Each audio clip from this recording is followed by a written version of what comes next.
여러분 안녕하십니까. 미국 조지아주에서 벌어진 한국인 집단 구금 사태에 대해 미국 내에서 반발 움직임이 커지고 있습니다. 구금 사태 이후 처음으로 미국 의회에서 한국인 기술자들에 대한 비자 확대 법안이 제출됐습니다. 법안을 낸 의원을 MBC가 단독 인터뷰했는데요. 해당 의원은 초당적인 의원 연합 차원에서 법안을 추진하겠다고 밝혔습니다.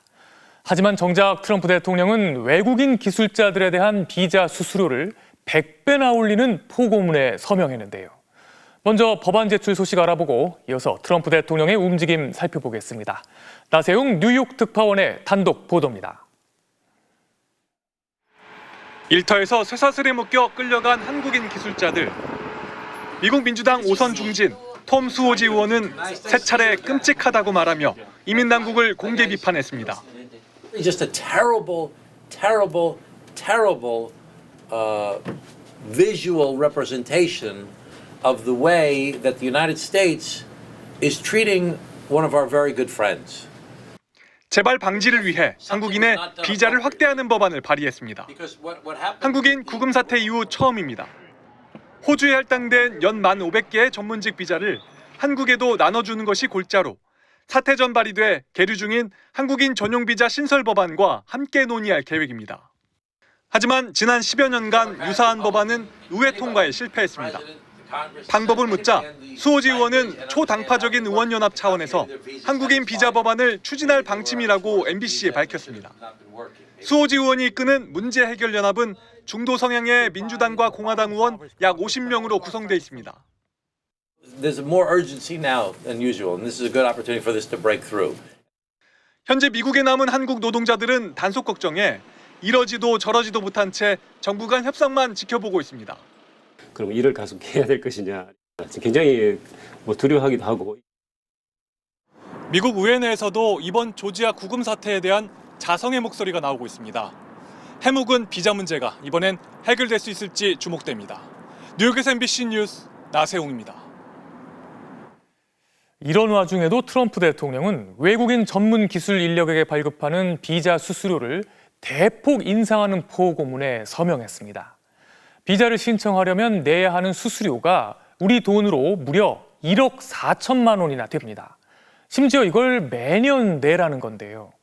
정말 이러면서 미국에 투자를 하고 기술자들 보고 오라는 건가요? 배주환 기자가 취재했습니다. 미국 트럼프 대통령이 전문직 비자 수수료를 무려 100배나 올리기로 했습니다. 비자 신청에만 10만 달러, 우리 돈으로 약 1억 4천만 원을 내라는 겁니다. 과학, 기술, 공학, 수학 분야 전문 직종을 위한 H-1B 비자가 대상으로 원래 신청 수수료는 1,000달러였습니다. 심지어 한 번만 내는 것도 아니고 해마다 같은 돈을 내고 비자를 갱신해야 해서 5년이면 비자 신청 비용만 약 7억 원입니다. 외국인이 미국인 일자리를 빼앗고 있다는 인식을 또다시 드러낸 조치입니다. So the whole idea is no more will these big tech companies or other big companies train foreign workers. 트럼프 대통령도 이번 비자 개편 포고문에서 미국 노동자를 대규모로 대체한 것은 경제와 국가 안보를 훼손해왔다고 밝혔습니다. 불과 5일 전만 해도 한국인 구금 사태가 일단락되자 외국인 전문 인력을 환영한다고 소셜미디어에 올렸었는데 일주일도 안 돼 앞뒤가 맞지 않는 듯한 조치를 내린 셈입니다. 그러면서 훌륭한 인재들을 확보할 수 있을 거라고 확신했습니다. We need workers, we need great workers, and this pretty much ensures that that's what's going to happen. 하지만 당장 실리콘밸리에선 세계에서 가장 똑똑한 인재를 미국으로 데려오려는 의욕이 떨어지게 될 것이라는 우려가 나왔습니다. 소프트웨어 엔지니어 같은 외국인 전문 인력을 고용했던 미국 기업들도 비상이 걸렸습니다. 마이크로소프트는 미국 바깥에 머물고 있는 전문직 비자 보유 직원들에게 곧바로 미국에 돌아오라고 권고했고 투자은행 JP모건도 추후 지침이 나오기 전까지 해외여행을 삼가라는 메일을 보냈습니다. 어떻게 될지 모르니 새 비자 제도 시행 전에 일단 미국에 머물고 있으라는 겁니다. 아마존은 올해 이미 전문가 비자를 10,000건 이상 받아둔 상태고 마이크로소프트와 메타도 각각 5,000건 넘게 비자를 확보한 것으로 알려졌습니다. MBC 뉴스 배주환입니다. 이런 가운데 트럼프 대통령이 다음 달 말 경주에서 열리는 에이펙 정상회의에 참석해 시진핑 중국 국가주석과 회담을 갖기로 했습니다. 미국과 중국 정상이 동시에 우리나라를 찾는 건 13년 만인데요. 미중 관세 전쟁이 격화되고 있는 상황에서 열리는 트럼프 2기 첫 미중 정상회담인 만큼 전 세계의 이목이 집중될 것으로 보입니다. 신재용 기자가 보도합니다. 석 달 만에 시진핑 주석과 다시 통화를 한 트럼프 대통령은 매우 생산적이었다며 만족감을 드러냈습니다. 곧바로 트루스 소셜의 무역과 펜타닐 문제, 러우 전쟁 종식 필요성, 틱톡 매각 승인 등 여러 중요 사안에서 진전을 이뤘다고 평가했습니다.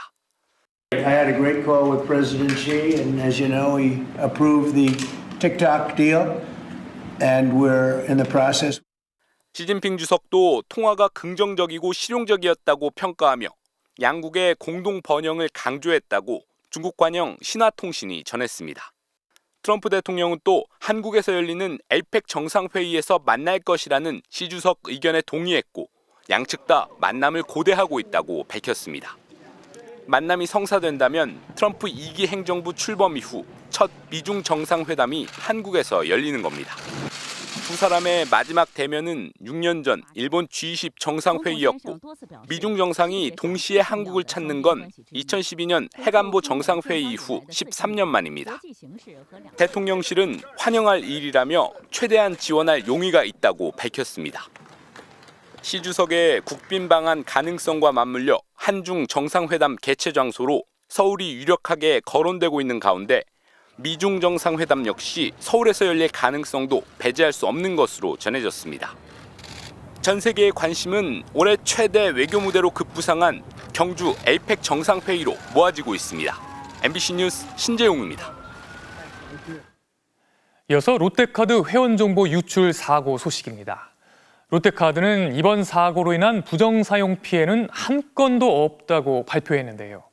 롯데카드 서버가 해킹된 이후인 이달 초 해외 온라인 결제 사이트에서 롯데카드가 부정 사용된 정황이 MBC 취재 결과 확인됐습니다. 피해 고객은 당시 롯데카드로부터 정보 유출 사고와 관련해 어떤 설명도 듣지 못했다며 분통을 터뜨렸는데요. 김민영 기자가 단독 취재했습니다. 지난 7일 제주도를 여행 중이던 김 씨는 롯데카드로부터 전화 한 통을 받았습니다. 온라인으로 65만 원을 결제한 게 맞느냐는 사고예방센터의 전화였습니다. 제주공항에서 카드를 쓴 직후 해외 온라인 사이트에서 연속 결제가 이루어지자 본인 결제가 맞는지 확인한 겁니다. 공항에 계세요? 네, 공항에 있어요. 그 65만 원 결제된 거는? 이거 본인 사용이 아니신 거예요? 네, 저는 결제한 적이 없어요. 오후 2시 19분 아마존 프라임 멤버스를 통해 영원 결제 시도가 먼저 이루어졌고 28분 뒤 미국에 있는 철도 업종으로 약 65만 9천 원이 승인됐습니다. 롯데카드 서버 해킹이 이루어진 3주 후로 금융보안원이 해킹으로 200GB 정보가 유출됐다는 사실을 롯데카드에 통보한 지 사흘이 지난 시점입니다.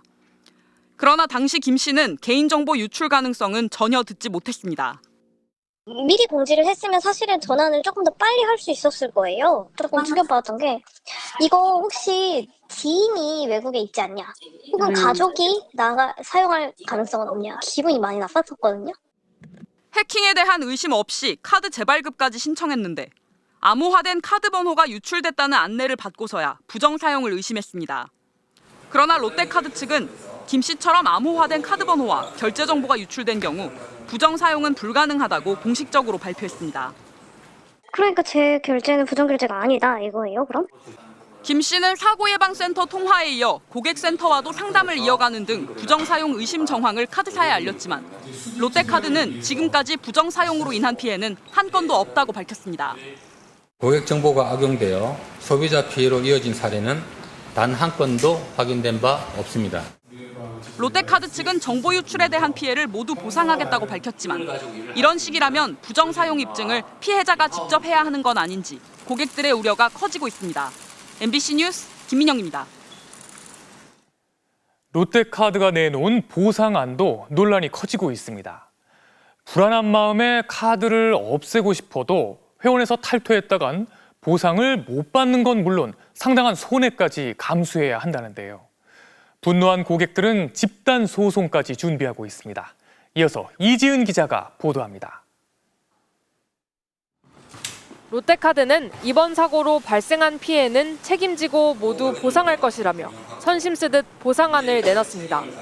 그러나 피해자들은 조롱 수준의 보상이라며 날선 반응을 보이고 있습니다. 무이자 10개월 할부와 내년 연회비 면제로 보상을 받으라는 건 결국 가입자 탈퇴를 막기 위한 꼼수라는 겁니다. 롯데카드를 계속 써야지만 그 혜택을 받을 수가 있는 거예요. 불안해갖고 롯데카드를 못 쓴다라고 하면은 해지를 하겠다 그러면 그 혜택도 못 받는 상황인 거죠. 특히 할부 거래를 하지 못하는 법인카드나 체크카드를 쓰고 있던 피해자 3만 명은 이런 보상마저도 받을 수 없습니다. 불안한 마음에 보상을 포기하고 당장 탈퇴를 결정하면 고객들은 상당한 손해까지 감수해야 합니다. 지금까지 쌓은 마일리지나 포인트가 탈퇴 순간 모두 소멸되기 때문입니다. 약정 할인처럼 카드와 연계된 상품을 이용하는 고객들은 더욱 난감합니다. 롯데카드로 결제하는 조건으로 정수기 사용료를 매달 2만 5천 원씩 할인받고 있던 이모 씨. 카드를 없애면 할인을 못 받는 건 물론이고 위약금 부담까지 있어 약정 기간 5년 동안은 꼼짝없이 롯데카드를 더 쓸 수밖에 없습니다. 월 그 렌탈료가 이 카드를 한 달에 15만 원 이상 써야지 렌탈료가 이게 깎여가지고 그게 안 되면 이거 렌탈료가 확 뛰잖아요. 피해 고객들이 만든 인터넷 카페는 가입자가 2,300명을 넘어섰고 이 중 1,700명은 집단 소송에 참여 의사까지 밝혔습니다. MBC 뉴스 이지은입니다. 다음은 특검 수사 소식입니다. 통일교 교인으로 추정되는 국민의힘 당원 11만 명의 명단을 확보한 특검이 이들의 입당 시기와 규모를 분석하고 있습니다. 통일교 교인들이 전당대회를 앞두고 국민의힘에 집단 가입해 정당 활동에 개입했다는 의혹이 커지고 있는데요. 사실로 확인되면 통일교와 윤석열 정부의 유착 의혹 수사도 급물살을 탈 것으로 보입니다. 유서영 기자가 보도합니다. 김건희 국정농단 특검은 국민의힘으로부터 확보한 통일교 교인이자 국민의힘 당원인 약 11만 명의 명단 분석에 돌입했습니다. 통일교 교인 명부와 국민의힘 당원 명부에서 생년월일 등 인적사항을 통해 동일인으로 확인된 이들입니다. 2023년 3월 국민의힘 전당대회에 영향을 미칠 목적으로 통일교 측이 교인들을 조직적으로 동원했을 거라고 의심하는 만큼 가입 시기와 규모, 또 실제 이들이 투표권을 행사할 자격이 있었는지 확인하는 것이 관건입니다. 국민의힘 측은 2023년 전당대회를 앞두고 당원으로 가입한 통일교 신자는 3,000명가량에 불과하다면서 특정 종교단체의 교인들은 대한민국 국민으로 인정하지 않겠다는 것이냐며 반발했습니다. 대한민국 국민이라면 종교의 자유뿐만 아니라 정당에 가입할 권리도 있습니다. 하지만 특검이 그간 통일교 수사를 통해 확보한 관련자 진술과 증거에 따르면 특정 종교단체가 정당 활동에 개입했다는 의혹은 불식하기 어렵습니다. 국민의힘 전당대회를 넉 달 앞둔 2022년 11월 건진법사 전성배 씨는 윤영호 전 통일교 세계본부장에게 윤심은 변함없이 권이라며 당원이 1만 명 이상 필요하다는 내용의 문자를 주고받았습니다. 윤 전 본부장이 교인 동원 대가로 김건희 씨에게 통일교 인사의 비례대표 자리를 약속받으며 공천을 청탁한 정황, 통일교 각 지역 교구 관계자들이 교인들에게 국민의힘 입당 원서를 나누어주며 가입을 독려했던 정황도 특검이 포착한 바 있습니다. 특검은 또한 2022년 1월 통일교 측이 권성동 의원에게 전달한 현금 1억 원 일부에 한자 임금왕이 적혀 있는 걸 확인하고 이 돈이 윤석열 전 대통령 몫일 가능성이 있다고 보고 있습니다. 2022년 대선과 2023년 3월 국민의힘 전당대회, 2024년 총선. 특검은 당원 명부 분석을 통해 통일교의 교인 동원과 자금 지원이 어디까지 닿아 있는지 확인할 걸로 보입니다. MBC 뉴스 유상입니다. 내란 특검이 윤석열 전 대통령에게 다음 주 소환을 통보했습니다. 비상계엄 선포 명분을 쌓기 위해 평양 무인기 투입 작전을 지시했다는 외환 혐의와 관련해 조사하기 위해서인데요.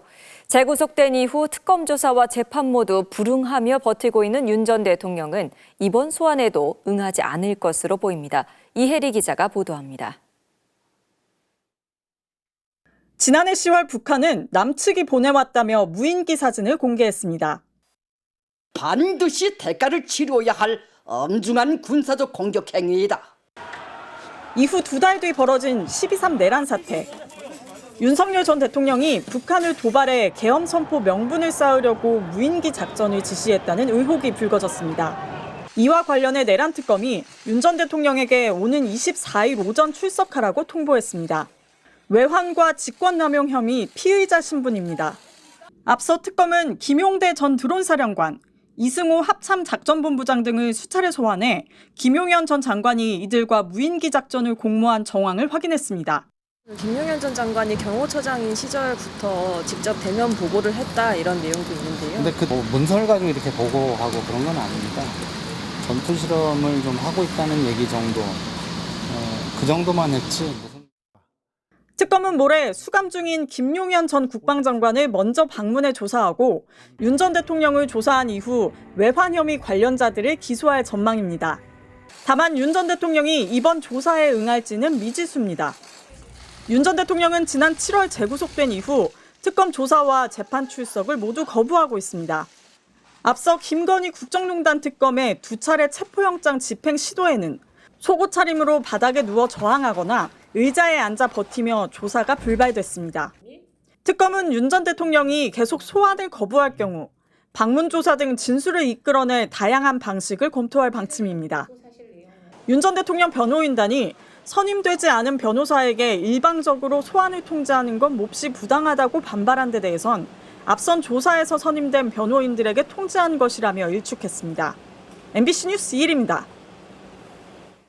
국민의힘 장동혁 대표가 이른바 조희대 회동설을 제기한 더불어민주당을 향해 대국민 사기극으로 정치 공작을 벌였다고 강하게 비판했습니다. 민주당은 구체적인 근거를 제시하지 못한 채 본질은 사법부의 대선 개입이라고 반박했습니다. 김세영 기자입니다. 주말 아침부터 긴급 기자간담회를 연 국민의힘 장동혁 대표.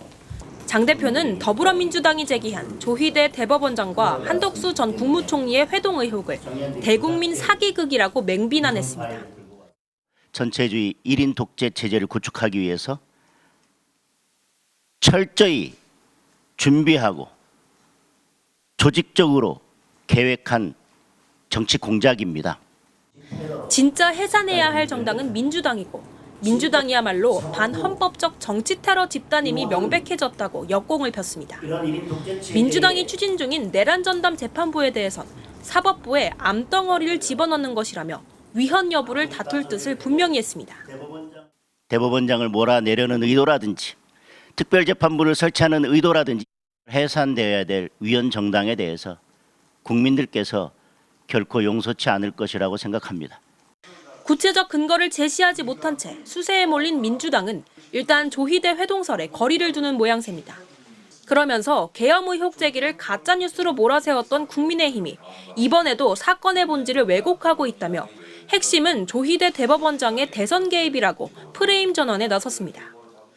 본질은 이재명 죽이기 재판 모의 의혹 사건, 이것이 핵심입니다. 이런 가운데 당초 조 대법원장에 대한 민주당의 압박 수단 정도로 여겨졌던 내란 전담 재판부 도입은 사법부와의 갈등이 길어지면서 현실이 될 가능성도 간주되고 있습니다. 내란 종식의 마무리를 조희대 대법원에게 맡길 수 없다는 사법 불신이 현실입니다. 국민의힘은 내일 대구에서 장애 집회를 갖습니다. 민주당 김병기 원내대표도 기자간담회를 예고한 상태여서 사법부를 둘러싼 여야의 신경전이 계속될 전망입니다. MBC 뉴스 김세영입니다. 극심한 가뭄을 겪고 있는 강릉의 물 부족 문제를 해결하기 위해 도암댐물이 24년 만에 비상 방류됐습니다. 때마침 70mm 넘게 단비가 내리며 오봉저수지 저수율이 40%를 웃돌자 한 달여간 이어지던 제한급수 조치도 해제됐습니다. 이하라 기자가 취재했습니다. 지름 80mm의 관 두 곳에서 거센 물줄기가 쏟아져 나옵니다. 오늘 낮 1시부터 도암댐 방류가 시작됐습니다. 최악의 가뭄을 겪고 있는 강릉에 물을 대기 위해 중단 24년 만에 방류에 들어간 겁니다. 도암댐 물은 수질 논란이 컸던 만큼 환경부도 나서서 안전성을 검사했는데 일단은 문제가 없는 것으로 나타났습니다. 전문기관의 검토 의뢰를 해서 먹는 물 수질 기준에 맞추어서 그 가정에 공급하는 데는 문제가 없음을 저희는 확인을 하고, 강릉시는 매일 방류구에서 물을 받아 중금속 등 38개 항목 검사를 이어간다는 계획입니다. 하루 10,000톤씩 방류되는 물은 이곳 저류지에 저장돼 수질 검사 후 시민들의 식수로 활용되는 정수장으로 옮겨집니다. 밤사이 70mm 이상 내린 단비도 가뭄 해소에 큰 도움이 됐습니다. 오봉저수지 저수율은 하루 만에 10%포인트 넘게 올라 40%를 넘겼습니다. 일주일 전 역대 최저치인 11.5%까지 떨어졌던 것과 비교하면 가파른 상승세입니다. 강릉시는 113개 대형 아파트 단지에 대한 제한급수도 어제 오후 6시부터 전면 해제했습니다. 제한급수가 시작된 지 한 달 만입니다. 말로 표현할 수 없을 정도로 깊었죠. 이런 날이 올까 하는 걱정도 많았는데 어제 강릉시민 모두가 아주 반갑고, 하지만 극심한 가뭄으로 타격을 받은 지역 경제가 되살아나기까지는 많은 시간이 필요할 것으로 보입니다. 작년, 재작년 매출 대비했을 때 한 3분의 2 정도로 좀 많이 줄었죠. 무조건 다음 달도 이것보다 덜 등록이 될 거예요. 그래서 앞으로 좀 하반기는 계속 좀 매출 타격이 좀 있지 않을까. 강릉에 다음 주 또 한 차례 비가 예보돼 있습니다. 시민들은 긴 추석 연휴 전 오봉저수지의 저수율이 평년 수준인 70%대를 회복하기를 간절히 바라고 있습니다. MBC 뉴스 이하라입니다. 언뜻 얼룩말처럼 보이는데요. 자세히 보면 소입니다. 검은 소의 몸에 페인트로 흰 줄이 그려져 있는데요. 누군가 장난친 걸로 볼 수도 있지만 사실은 일본 과학자들이 연구 끝에 내놓은 결과물이랍니다. 국제적인 상까지 받았는데 어떤 효과가 있는 걸까요? 도쿄에서 신지영 기자가 보도합니다. 몸통에 흰 줄무늬를 지닌 소들이 나란히 서 있습니다. 흡사 얼룩말 같지만 사람이 페인트로 그려넣은 무늬입니다. 검은 소를 얼룩소로 둔갑시킨 건데 이렇게 칠해두면 흡혈 곤충을 쫓는 효과가 있기 때문입니다. 이 놀라운 방법을 밝혀낸 건 일본의 한 연구팀이었습니다. 연구는 지난 2016년 흡혈 곤충 피해로 어려움을 겪는 농가들을 돕기 위해 시작됐습니다. 연구진은 얼룩말의 줄무늬가 곤충의 흡혈을 막는다는 사실에 착안했습니다. 실험 결과 흰색 스프레이로 줄무늬를 그려 넣으면 그대로 둔 소보다 몸에 앉는 파리의 수가 절반 이상 줄어든다는 사실을 밝혀냈습니다. 또한 머리를 흔들거나 발을 구르는 등 파리를 쫓기 위한 행동도 25%가량 감소하는 것으로 나타났습니다. 연구팀은 이런 기발한 성과를 인정받아 올해 이그노벨상 생물학상 수상자로 선정됐습니다. 일본은 2007년부터 19년 연속으로 이그노벨상 수상자를 배출하고 있습니다. The motivation for us to continue striving for excellence and contribute positively to our life. 평화상은 보드카 한 잔이 사람들의 외국어 구사 능력을 향상시켜준다는 사실을 보여준 독일, 네덜란드, 영국팀에게, 항공학상은 발효과일을 폭식한 박쥐가 장애물과 충돌할 위험이 더 높을 수 있음을 밝혀낸 국제 공동 연구팀에 돌아갔습니다. 도쿄에서 MBC 뉴스 신지영입니다.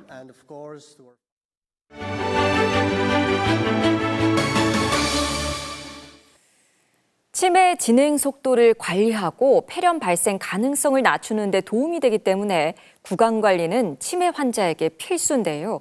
국가에서 발표하는 치매 종합관리 계획에서도 치과 의료 항목은 18년째 배제되어 있고 치매 환자가 진료를 받을 수 있는 치과도 많지 않습니다. 이 치매 어르신들의 치과 진료 현장을 김승우 영상 기자가 다녀왔습니다.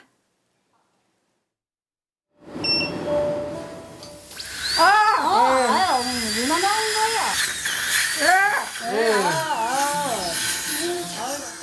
장애인하고 치매 환자분들의 치과 진료를 하고 있고요. 그다음에 치매 어르신분들이 구강 관리가 잘 안 되고 있어서 어르신들이 구강 건강이 증진할 수 있는 그런 활동을 하고 있습니다. 그 구강에 있는 균이 치매를 일으키는 원인 중에 하나라고 이미 많이 나와 있고요. 이거를 치료를 안 하면 치매 진행을 상당히 빠르게 하고 치매 어르신이 돌아갈 수 있는 요인 중에 제일 높은 것 중에 하나가 흡인성 폐렴이라는 건데 치매 환자분들이 일주일에 한 번만 구강 관리를 했을 때 그 폐렴이 생기는 게 3분의 1, 4분의 1로 준다고 합니다. 치매 환자가 진료를 볼 수 있는 치과는 극소수. 이곳을 찾는 발걸음은 전국에서 이어지는데요. 멀리서 왔으니까 해보고 언제서 오셨는데? 잘했어. 그러려는 아니에요. 치매 환자를 봐줄 수 있는 치과가 거의 없기 때문에 지방에 계신 분들은 그 치과 찾는 한 두세 달이 걸리고요. 방문 진료가 우선은 빨리 시행이 돼야 되는 게 제일 우선적이라고 생각을 하고요. 의료진은 매주 목요일 병원 문을 닫고 치매 어르신을 직접 찾아가 진료합니다. 대부분 이렇게 익숙한 환경에서 벗어나면 되게 힘들어하고 막 조절이 안 되시거든요. 가장 익숙한 곳은 그 당신이 계신 집입니다. 아주 큰 부담을 줄이죠. 가족의 시간이라든가 비용면이라든가 그리고 어르신한테도 이동에 그 어려움이 있는데 그런 거를 다 부담을 줄이기 때문에 여기서 진료도 되고 구강 케어도 되다 보니까 엄청 감사한 마음을 표현을 하시고 계세요. 보건복지부는 2008년부터 치매 종합관리 계획을 4차례 발표했습니다. 그리고 올해 향후 5년치 계획 수립을 앞두고 있는데요. 지금까지 사실은 좀 창피한 일이긴 한데 치매 종합관리에게 구강이나 치과나 그런 문제가 한 단어 한 줄도 없었습니다. 중앙치매센터에 치매 교육을 받는 10개 직종 중에 유일하게 빠진 게 치과 쪽만. 그래서 치매 종합계획에 올해 들어갈 때는 치과 의료인들도 치매에 대한 좀 교육을 시켜주시고 치매에 대한 관심을 갖게 해서 정부나 그 정책을 추진하시는 분들이 좀 관심을 많이 가져줬으면 좋겠습니다.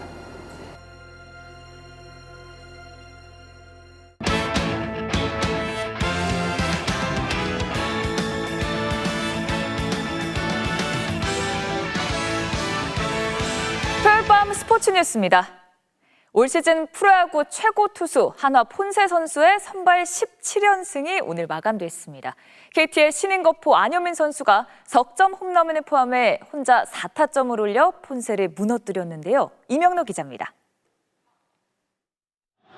KT는 1회 초부터 선두 타자 황영묵에게 3루타를 맞았습니다. 하지만 리베라토의 좌익수 등공 때 판단 실수를 한 황영묵을 홈에서 잡아내는 행운이 따랐습니다. 타선도 힘을 냈습니다. 올해만 5번 만나 4승을 헌납한 17승 무패의 한화 폰세가 초반 재구난조로 고전했고 1회 노아웃 1, 2루 찬스에서 안현민이 비거리 130m짜리 초대형 홈런을 날렸습니다. 폰세가 1회에 3실점한 건 오늘이 처음이었습니다. 3회 토종 에이스 고영표가 리베라토와 문현빈에게 연속 적시타를 맞고 한 점 차까지 쫓겼지만 호수비 하나로 분위기를 다시 바꿨습니다. 5회 투아웃 3루 위기에서 3루수 허경민이 몸을 날려 실점을 막아냈고 안정을 찾은 폰세를 안현민이 또 한 번 무너뜨렸습니다. 5회 말 선두타자 스티븐슨의 2루타로 맞은 득점권 찬스에서 좌전 적시타를 터뜨렸고 스티븐슨이 절묘한 홈슬라이딩으로 넉점째를 뽑았습니다. KT는 선발 고영표가 7이닝 2실점으로 제 몫을 다하며 4연패에서 탈출했고 하나는 선발 문동주까지 등판시켰지만 4연승을 마감하고 폰세도 개막 후 첫 패전 투수가 됐습니다. MBC 뉴스 이명노입니다. K리그에선 김천이 조기 우승에 한 발 더 다가가려던 리그 1위 전북에게 일격을 가했습니다. 엄청난 원더골을 터뜨려 원정 승리를 거뒀습니다. 리그 단독 선두 전북과 2위 김천의 맞대결, 먼저 기회를 잡은 건 전북이었습니다. 전반 17분 송민규 회심의 슈팅! 이게 골대를 때리고 맙니다. 오른발에 제대로 걸렸는데 정말 아쉽네요. 그러자 이번엔 김천이 반격에 나섰는데요. 전반 38분 김승섭의 슛! 들어갑니다. 가마찬 슈팅 궤적이 정말 예술이죠. 골문 후속에 기가 막히게 꽂히는 모습입니다. 9분 뒤에는 이동격의 코너킥을 박상혁이 논스톱 슈팅으로 연결해 김천이 2골 차로 앞서 나가는데요. 전북이 후반 17분 김진규의 만회골로 추격에 나섰지만 김천의 골문을 더 여는 데는 실패하고 말았습니다. 전북을 2대1로 꺾은 김천은 리그 2위 자리를 지켰고요. 올 시즌 두 번째 홈 패배를 당한 전북은 앞으로 남은 8경기에 승점 8점을 확보하면 우승을 확정짓게 됩니다. 배드민턴 여자 단식 세계 최강 안세영 선수는 일본의 세계 랭킹 4위 야마구치를 딱 38분 만에 꺾고 중국 마스터스 결승에 진출했습니다. 역대 전적 14승 13패로 팽팽했던 야마구치와 준결승에서 만난 안세영. 1세트 초중반까지 9대7 2점 차로 끌려갔는데요. 이때부터 놀라운 집중력을 발휘합니다. 동물적인 노룩 리턴부터 한층 업그레이드된 공격력까지 무려 10연속 득점에 성공한 뒤 21대10, 11점 차로 1세트를 가져왔습니다. 2세트도 비슷한 흐름이었는데요. 12대 12까지는 접전이었지만 이후 9점을 따내면서 단 2점만 내주는 압도적인 플레이로 승부의 마침표를 찍었습니다. 승리를 거두는 데 걸린 시간은 딱 38분. 여자 단식 세계 최강답죠? 내일 결승전에선 대표팀 동료 김가은을 꺾고 올라온 세계 3위 중국의 한혜와 우승을 놓고 대결할 예정입니다.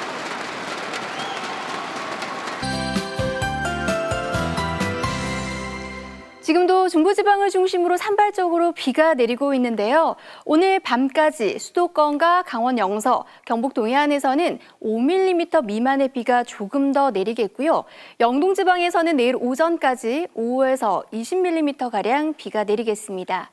휴일인 내일 아침은 올가에 들어 가장 서늘하겠습니다. 지도에서 푸른색으로 보이는 중부 내륙을 중심으로 15도를 밑돌겠습니다. 내일 아침 최저기온 대관령이 11도, 봉화 13도, 서울도 16도까지 떨어지겠습니다. 하지만 낮에는 따스한 가을햇살이 비치면서 기온이 오르겠습니다. 서울이 26도, 부산 27도까지 오르겠습니다. 큰 일교차에 건강관리 잘해주셔야겠습니다. 내일 아침까지 내륙지방을 중심으로는 짙은 안개가 끼는 곳이 있겠습니다. 낮 동안에는 전국에 가끔 구름 많겠고요. 밤부터 제주도에서는 비가 내리겠습니다. 내일 아침 기온은 서울이 16도, 춘천 15도, 대구 18도로 출발하겠습니다. 한낮 기온은 서울이 26도, 광주 27도, 부산 27도 안팎까지 오르겠습니다. 수요일쯤 전국에 또 비가 내리겠고 남부지방은 목요일 오전까지 이어질 전망입니다. 날씨였습니다. 토요일 뉴스데스크 여기서 마치겠습니다. 함께해 주신 여러분 고맙습니다.